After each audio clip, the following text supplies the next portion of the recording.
When good ghouls go bad. Speaking of dead things, I can't tell you how much I loved Fox Family during October. That channel really went all out for Halloween, considering it originally started out as a 24-hour commercial for the 700 Club. Happy Halloween! You know what else I really loved back then? R.L. Stine. That man ruled the world back in the 90s with Goosebumps. And he's still an active writer today, and has produced many other book lines. He's even got an upcoming movie starring Jack Black. Viewer beware, you're in for a scare. And in 2001, these two things combined with the third equally awesome force of Christopher Lloyd to make the original TV movie When Good Ghouls Go Bad. Okay, there's a lot to cover here, so here we go. This is Danny. He just moved back to his family's hometown, but for some reason, the townsfolk just seem to loathe him.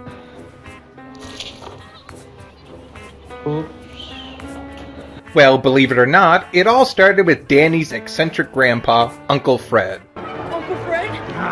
Let's go. The executioner to you, wee grandson. Now, everyone calls Uncle Fred, or at least they used to, back when he was the owner, manager, and mascot of Walker's Chocolates. Aside from being the economic backbone of the town, Uncle Fred was also a renowned philanthropist. Though who I am now, and who I was then, are two very different things indeed. Oops. Meanwhile, the town had another famous, but far more unnerving outsider, Curtis Danko.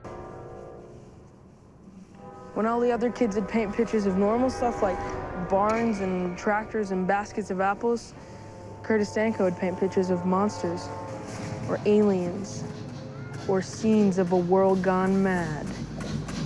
Basically, Tim Burton's illegitimate son gets locked in a furnace on Halloween night while working on some secret project. The legend goes that his last act was placing a curse on the town and Halloween, written in his own ashes. Well, I guess it worked, because soon after, Walker Chocolates closed down. Not because these idiots are afraid of Halloween. On Halloween. On Halloween. Halloween. Halloween. Yes, well. But because Uncle Fred feels responsible for Curtis Danko's death. You gotta stop beating yourself up. Yeah, Willy Wonka killed a bunch of kids, and no one ever gives him trouble for it. For 20 years, you've turned your back on everything you ever loved. You walked away from the town, from the business. You weren't even there for Mom, when she needed you most. Meanwhile, Danny's dad is trying to get the chocolate factory up and running again. Which is why I've decided to invite some very wealthy German investors here to Walker Falls on October 31st. Excusez-moi, but was there any particular reason you chose that particular day? I chose October 31st because it's Halloween! Which really doesn't sit well with the town. Particularly this meathead, Assistant Principal Coach Cankle. Now everyone calls Coach Cankle because they're all a bunch of mouth breathers. And they end up giving Walker all the money you'll need to save the town. Well, what's so bad about that? He's haunted by the fact that he found Curtis Danko's body and supposedly went blind for 3 days after looking at his statue. He's the one that uses bully tactics and fear to enforce the no Halloween rule. Mommy, can we buy a pumpkin? Well, I don't know. No, honey. Remember Curtis Danko. Oh, what the heck? I mean, he didn't say if you ever buy another pumpkin. I haven't had pumpkin pie in 20 years. No. What's pumpkin pie? Which is broken by this girl. At first, Danny doesn't think he's got a chance of ever getting close to a girl like Dana. But it turns out she's been orchestrating a secret Halloween clubhouse at the abandoned Curtis Danko home, and that she's kinda like a slightly older Wednesday Addams. How'd you get it here with all these paranoid people around? I didn't. Came to me. Hidden in lunch boxes and book bags and sleeping bags at slumber parties. All summer long, kids have been sneaking out after dark to help me build this. And saving up all the candy their parents give them so we can trick or treat in here. It all happened before we were born. And with Curtis Danko all locked up and Halloween all put away and forgotten, they all feel pretty safe. But they don't want to feel safe. They actually want to feel just a little bit scared, even if it's just for one night. Aren't you a cheerleader? Okay, R.L. Stine, let's try to contain this story to the book fair crowd, shall we? Aside from an interest in Halloween, she also knows what it's like to be new in this crazy town, because she moved here with her mother, the school nurse, and former sweetheart of Danny's father. The kids of Walker Falls want their Halloween back. And tomorrow night, I'm gonna give it to them. Maybe. Maybe not. This is Ryan, Coach Cankle's son. He's got special plans for the Halloween party involving Curtis Danko's statue. How much would you pay to see what's under the shroud? Nothing. And how much would you pay to not see what's under it? I want the room at the top of the stairs. No way! Oh, really? Let's do the math. My mom is cheerleading coach, and my dad is coach and assistant principal at the school. That means he gets to decide who gets hired and who gets fired. Oh my god, when did this turn into Game of Thrones? He's also going to be the mayor in a few days, and that means he gets to decide who gets a permit to operate a candy factory and who doesn't. And just like Game of Thrones, it's time for a beloved character to die.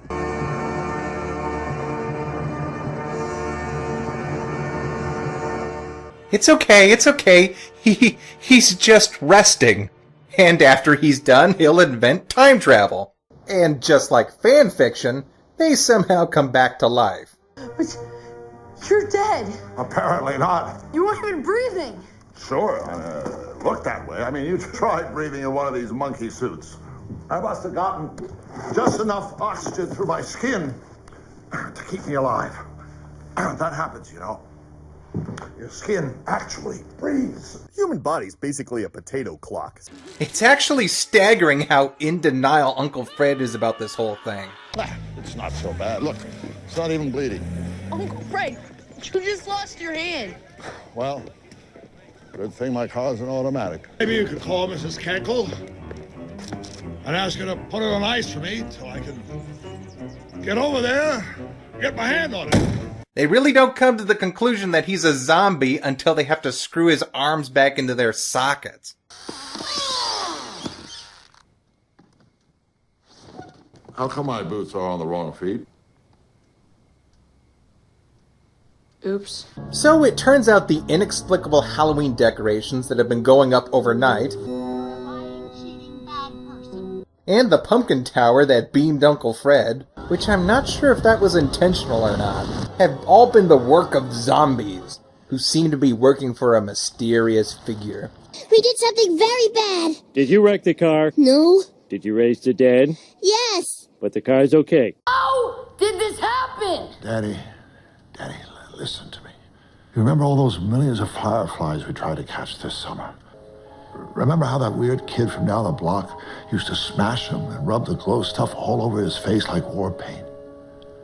And it still glowed even after the fireflies were all mushed up. Why do you think that happens? It's magic.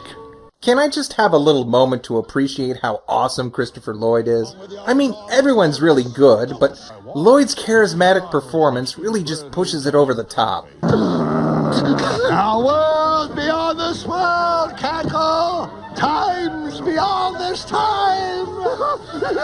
As you'll soon find out. Even in his quiet moments, when he seems cool and calculating. Excuse me, Mr. Cheesy. What? How much are they paying you to do this party? Or emotionally torn, he can say things like fireflies are magic, and I absolutely believe him. And when all those millions of fireflies die, their bodies come undone and release their magic into the ground. And it just collects down there, waiting for someone to use it. Are you ready to dig for some magic? Yeah! Well, soon the whole town is overrun by zombies. What are you waiting for? Go, go, go, go, go! Hello, friends. I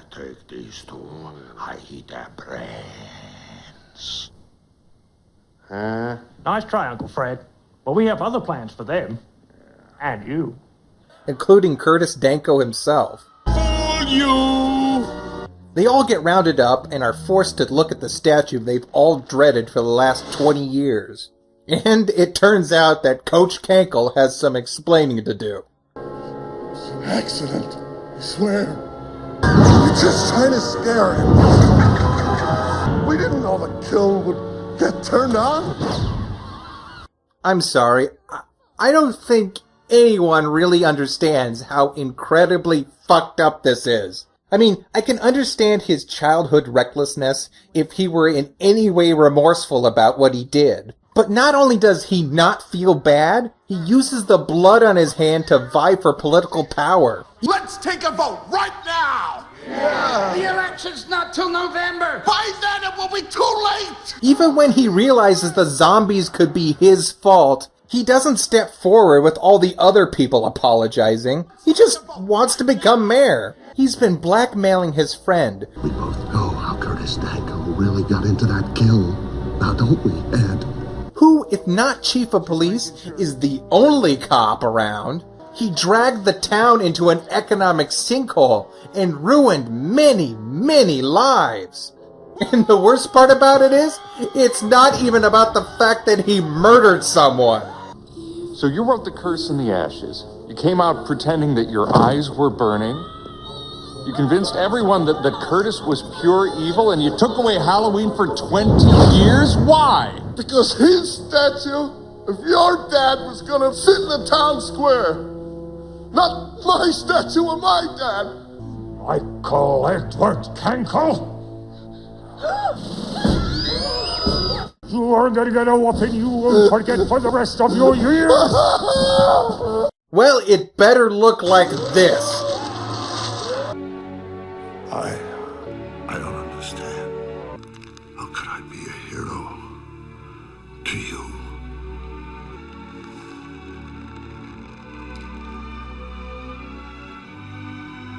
And it turns out that there's one more surprise for Uncle Fred. Hello, boys. I must look a sight, huh?